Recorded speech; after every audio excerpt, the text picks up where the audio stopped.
So, ngayon, bumili tayo ng another automatic transfer switch na pang DC, no? So, bakit kailangan ko ng automatic transfer switch? No, hindi ba pwedeng diretso na dun sa ating step down transformer? Jack Solar, share natin ito. Ano ang natutunan mo? Meron natin to ngayon guys, no? So meron tayo ngayong mini game plan, no? Sa naisip ko lang bago ko gawin yung game plan natin is why not i-video muna para ma-share ko sa inyo kung ano nangyayari dun sa setup natin.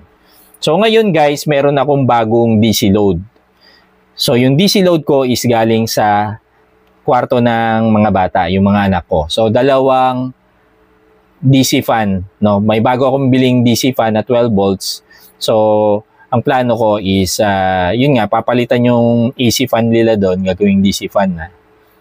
And then ayun nga, nagruta na ako ng wiring doon. Ito yung terminal niya, no? Galing to sa ibang kwarto, papunta dito sa setup natin, no?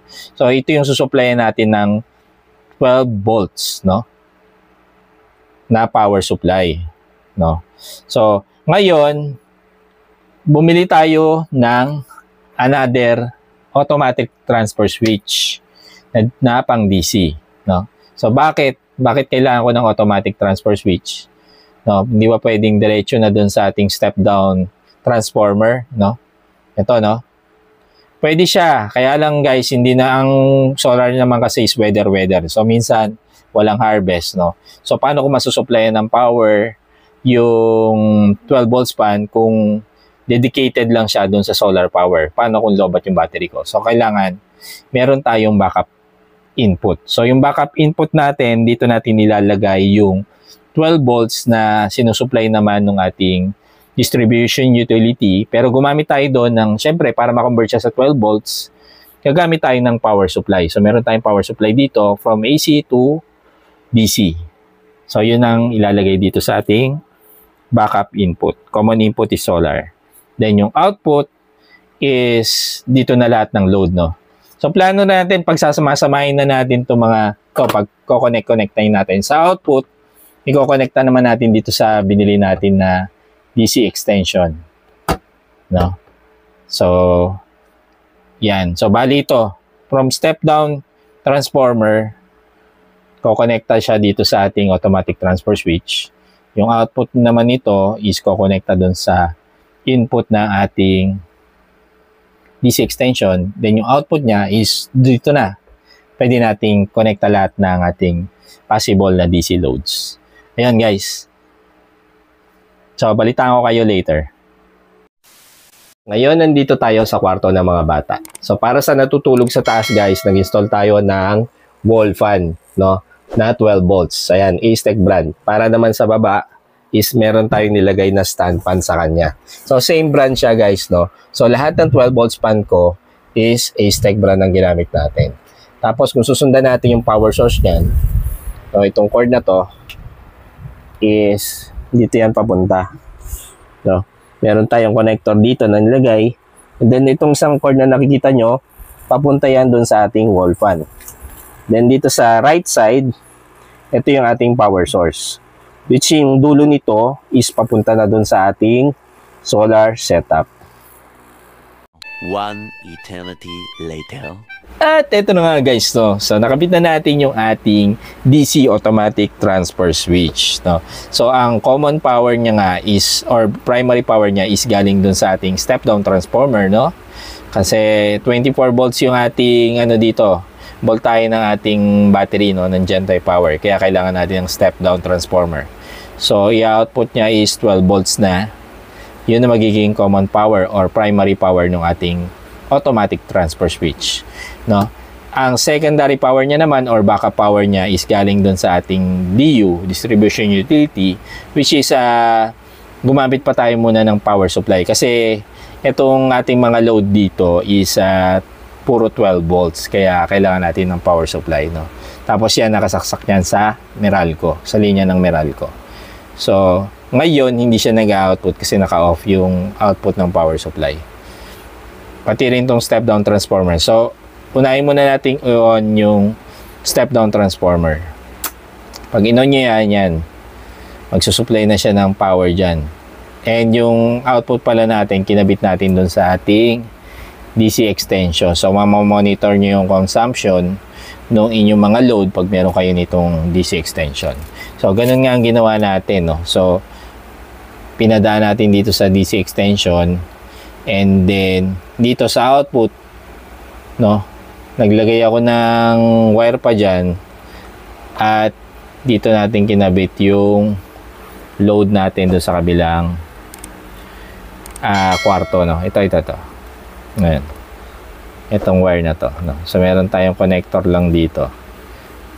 Yun. And then, ayan. Naka-off kasi yung volt. Masyado kasi maliwanag to, guys, no? So, ang ginawa natin kasi, hindi muna natin gagamitin yung mga female outlet dito. So, gagamitin ko yung output niya dito sa right side, no? 12 volts din naman yung output niyan. Ito, pero kung gusto niyo nang gamitin yung mga socket dito, yan, i-on nyo yung LVD niya, and then i-on nyo yung ilaw ng ating female socket. So, pwede nyo nang lagyan ng mga DC load yan. Pero sa akin, meron naman akong DC hub for now, no? Para dun sa ganitong function. So, ngayon, ang kailangan ko lang is yung output niya dito sa right side. And then, ano pa?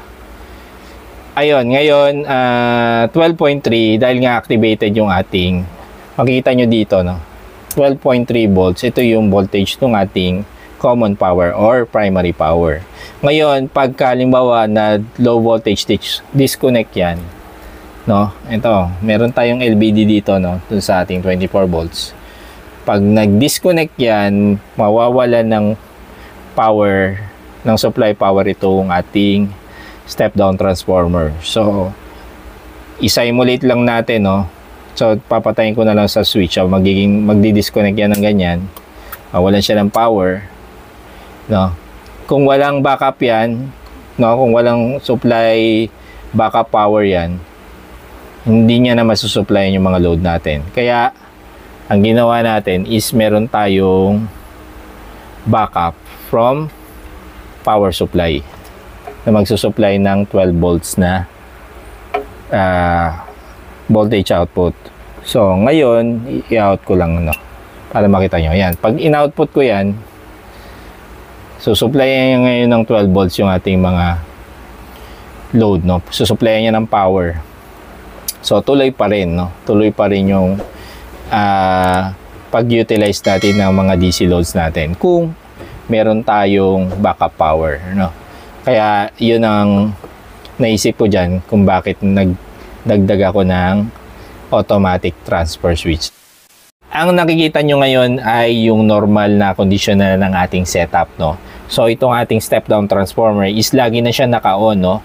Para continuous yung supply niya ng power dun sa ating DC loads. Ngayon, just in case malobat siya, naka-on din naman yung ating power supply, no? Na galing sa Meralco ang power niya. Ito ang magsaserve na backup power dun sa ating automatic transfer switch, no? Para continuous pa rin yung supply ng power dun sa ating mga DC load. So, halimbawa, malobat yung ating battery, no? So, sample natin, malobat siya. Patayin ko na lang sa switch muna. Yan. Yan. Pipitik yung DC extension kasi nawala yung ating primary power. Pero dahil may backup power na naka-open, continuous pa rin siya, no? Na mag-supply ng power dun sa ating DC loads.